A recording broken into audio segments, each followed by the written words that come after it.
Hey everybody, this is Mikey Pauker, and we're at the Enchanted Forest Festival, and this is free music for free people. So I'm here today at Enchanted Forest Gathering. My band, we just performed at 2:30 p.m.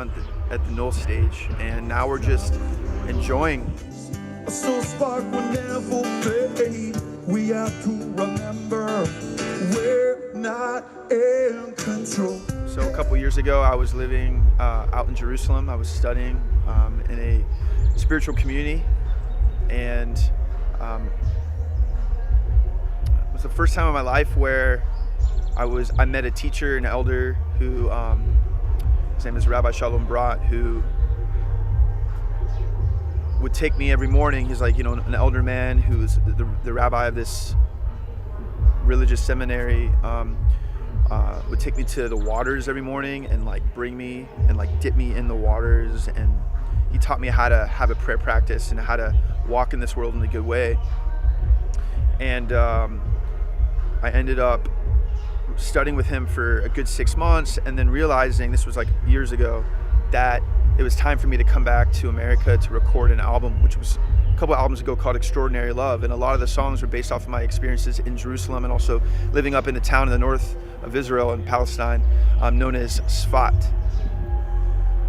A really beautiful place. And I've loved this rabbi for a very long time. And unfortunately, he passed away almost about 9 months ago.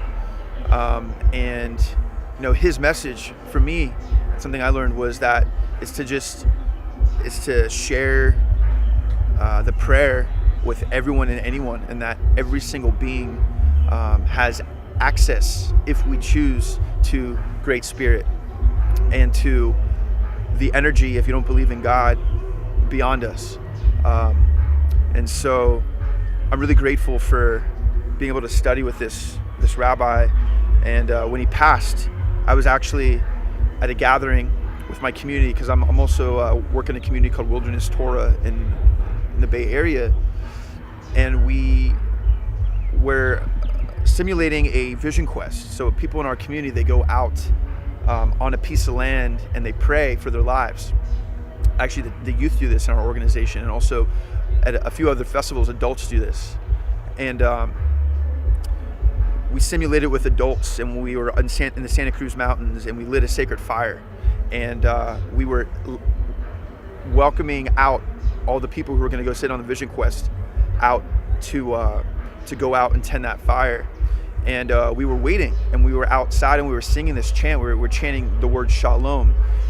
Shalom means peace. It's also, it's how you say hi and bye in Hebrew. And we were chanting this over and over and over. And the people who were going to go on the vision quest, they didn't show up for 25, 30 minutes. Something was going on. And eventually they came and they joined us. We were in two lines chanting this over and over and over. And then we finally sent everyone out to go out.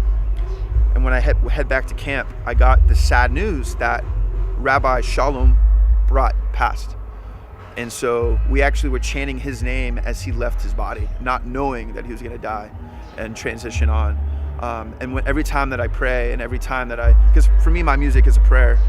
That's the way we look at it. We look at it as ceremony, that when we're up there, we're sharing a prayer. And every time that I get up there, every time I go to sing, I'm always thinking about my teachers, Rabbi Shalom Brat being one. And most recently too, I've connected with community of people who connect with Ninkarli Baba Maharaji, who was the embodied human being of the Hanuman, who lived in India. And I just went on a tour with this group called Shantala. They're a Sanskrit Hindu chanting band.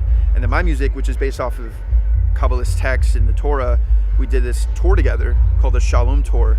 And every place I went, it was a trip. We would go to all these places, and I would hang out with different people, and I'd see a picture of Maharaji.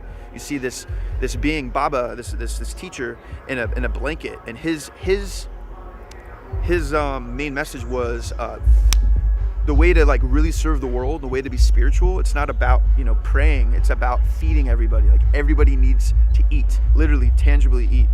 And so I've been really thinking about him a lot, and connecting to different teachers from other spiritual lineages who have really served as a way for me to open up and to learn and to see that actually every outlet to creator is another color in the rainbow. There's not a better way, but we're actually all on the same road in different ways to get to the same place.